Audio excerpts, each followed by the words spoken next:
آگے ارشاد فرمایا لن یضروکم الا اذا وَإِن يُقَاتِلُوكُمْ يُوَلُّوكُمُ الْأَدْبَارَ ثُمَّ لَا يُنصَرُونَ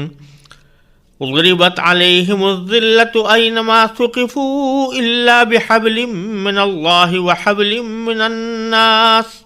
وَبَاءُوا بِغَضَبٍ مِّنَ اللَّهِ وَضُرِبَتْ عَلَيْهِمُ الْمَسْكَنَةُ ذلك بأنهم كانوا يكفرون بآيات الله ويقتلون الأنبياء بغير حق ذلك بما عصوا وكانوا يعتدون۔ ان آیتوں کا ترجمہ یہ ہے کہ وہ تھوڑا بہت ستانے کے سوا تمہیں کوئی بڑا نقصان ہرگز نہیں پہنچا سکیں گے، اور اگر وہ تم سے لڑیں گے بھی تو تمہیں پیٹھ دکھا جائیں گے، پھر انہیں کوئی مدد بھی نہیں پہنچے گی۔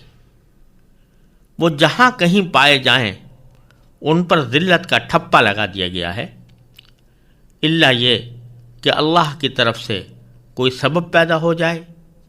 یا انسانوں کی طرف سے کوئی ذریعہ نکل آئے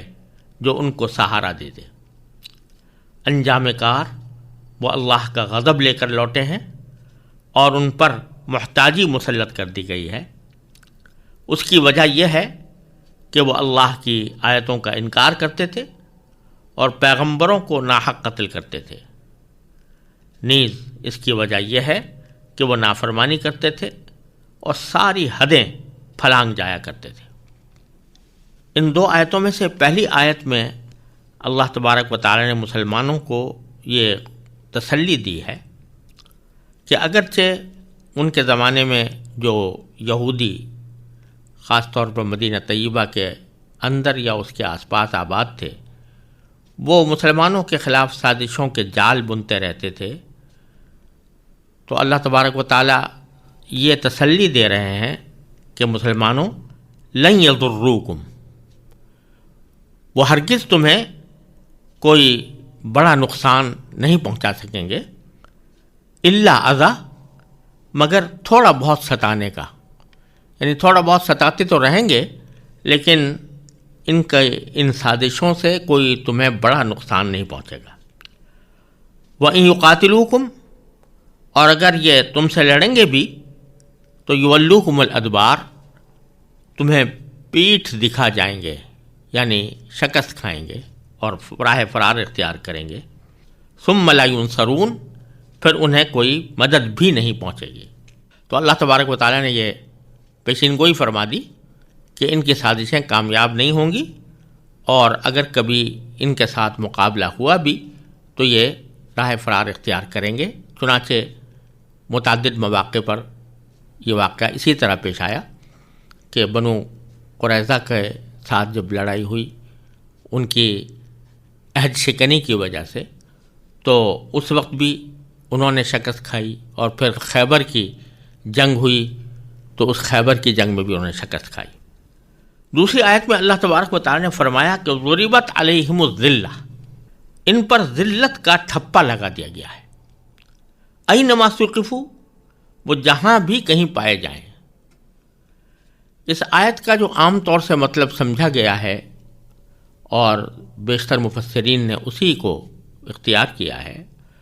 وہ یہ کہ یہودی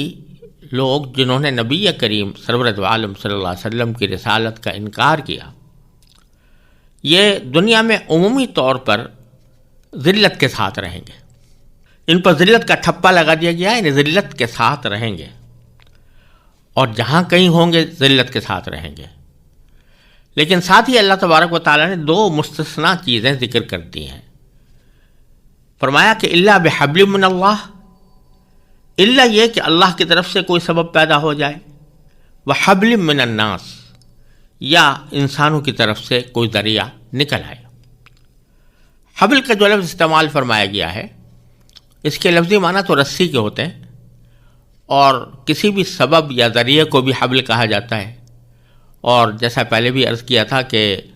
کوئی معاہدہ کیا جائے تو اس کو بھی عربی زبان میں بکثرت حبل کے نام سے تعبیر کیا جاتا ہے۔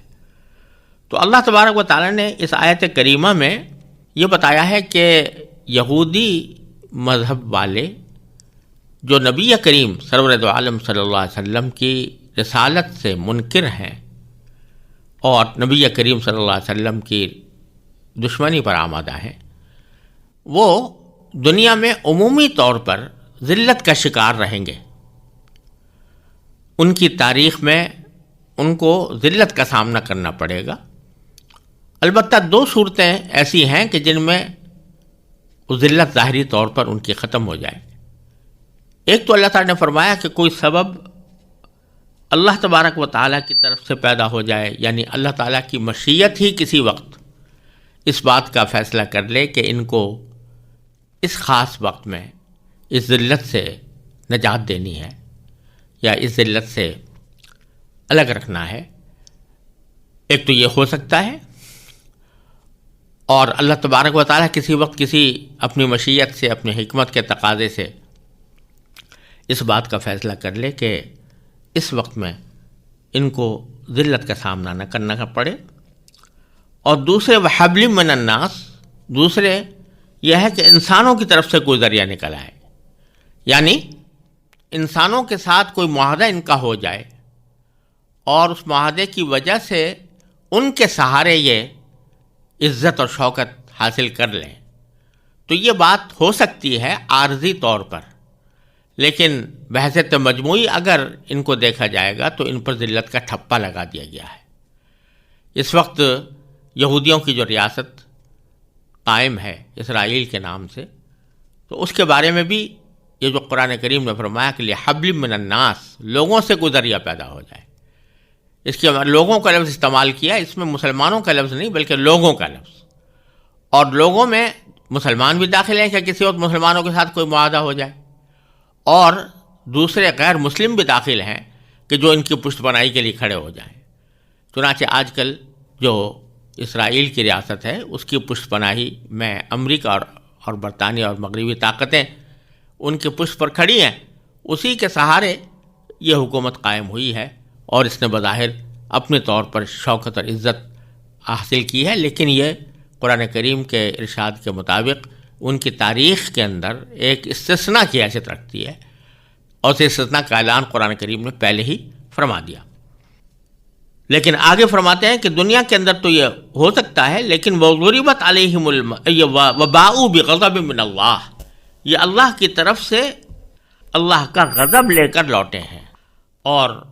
ضربت علیہم المسکنہ، اور ان پر محتاجی مسلط کر دی گئی ہے. اب محتاجی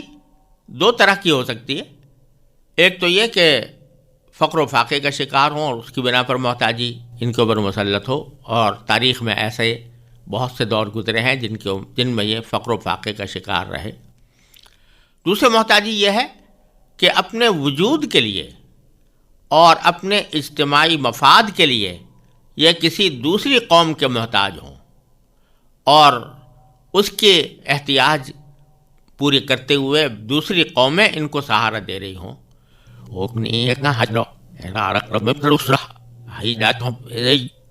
اور کوئی ظاہری طور پر عزت و شوکت ملی ہے تو وہ کسی دوسری قوم کے محتاج ہو کر ملی ہے، اور دوسری قوموں نے ان کی امداد کی ہے. یہ کیوں ہوا؟ اللہ تعالیٰ فرماتے ہیں کہ ذالک بأنہم کانوا یکفرون بآیات اللہ، اس کی وجہ یہ ہے کہ وہ اللہ کی آیتوں کا انکار کرتے تھے. وَيَقْتُلُونَ الْأَنْبِيَاءَ بِغَيْرِ حق، اور پیغمبروں کو ناحق قتل کرتے تھے. یہ ظاہر ہے کہ جو یہودی نزول قرآن کے وقت موجود تھے انہوں نے تو کسی پیغمبر کو قتل نہیں کیا تھا، لیکن ان کی تاریخ میں، بنی اسرائیل کی تاریخ میں ایسے بہت سے واقعات ہیں کہ جب ان کے پاس انبیاء کرام مبعوث ہوئے اور انہوں نے ان کی غلط کاریوں کی بنا پر ان کو سمجھایا کہ تم ان غلط کاریوں سے باز آ جاؤ، ہدایت کا راستہ اختیار کرو، تو انہوں نے بجائے ان کی بات ماننے کے ان کو قتل کر دیا تھا. اور خود بائبل میں ایسے واقعات موجود ہیں، بائبل کے عہد نامہ قدیم میں، کہ جس میں بنی اسرائیل کی طرف سے انبیاء کو قتل کرنے کے بہت سے واقعات ذکر کیے گئے ہیں. تو یہ پرانے بنی اسرائیل نے ایسا کیا تھا، اور چونکہ یہ یہودی جو رسول کریم صلی اللہ علیہ وسلم کے زمانے میں موجود تھے وہ ان کے اس طرز عمل پر کوئی نکیر نہیں کرتے تھے، بلکہ گویا انہوں نے ان کے اس طرز عمل کو صحیح سمجھا ہوا تھا۔ اس واسطے اس قتل کی نسبت بھی ان کی طرف کی گئی ہے کہ جب آدمی کوئی کسی دوسرے کے جرم پر راضی ہوتا ہے یا اس کی تائید کرتا ہے تو وہ بھی جرم میں برابر کا شریک ہوتا ہے۔ اسی طرح یہاں پر یہ لوگ انبیاء کرام کے قتل میں اس لیے شریک ہیں کہ وہ اپنے اسلاف جنہوں نے انبیاء کو قتل کیا ان سے انہوں نے کوئی برات کا اظہار نہیں کیا، ان سے انہوں نے اپنی علیحدگی کا اظہار نہیں کیا، بلکہ ان کے قول و فعل کی تائید کرتے رہے۔ اس واسطے ان کو بھی اسی کا مجرم قرار دیا گیا ہے۔ یہیں سے یہ بات معلوم ہوتی ہے کہ قرآن کریم کی نگاہ میں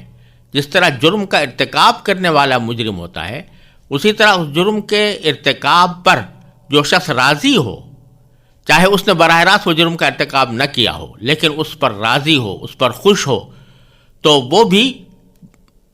اللہ تبارک و تعالیٰ کے نزدیک وہ بھی مجرم ہے، کیونکہ برائی کو کم از کم برائی تو سمجھنا چاہیے، اگرچہ آدمی خود اس کا ارتکاب نہ کر رہا ہو، لیکن اگر اس برائی کو وہ جائز سمجھتا ہے یا اس کو درست سمجھتا ہے تو وہ بھی اللہ تبارک و تعالیٰ کے ہاں برابر کا مجرم ہے۔ پھر آگے فرمایا ذالک بما عصوا، یہ اس کی وجہ یہ ہے کہ وہ نافرمانی کرتے تھے۔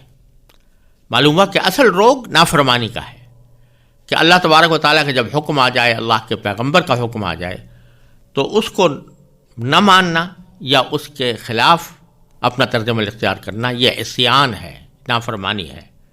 وَكَانُوا يَعْتَدُونَ، اور وہ ساری حدیں پھلانگ جایا کرتے تھے،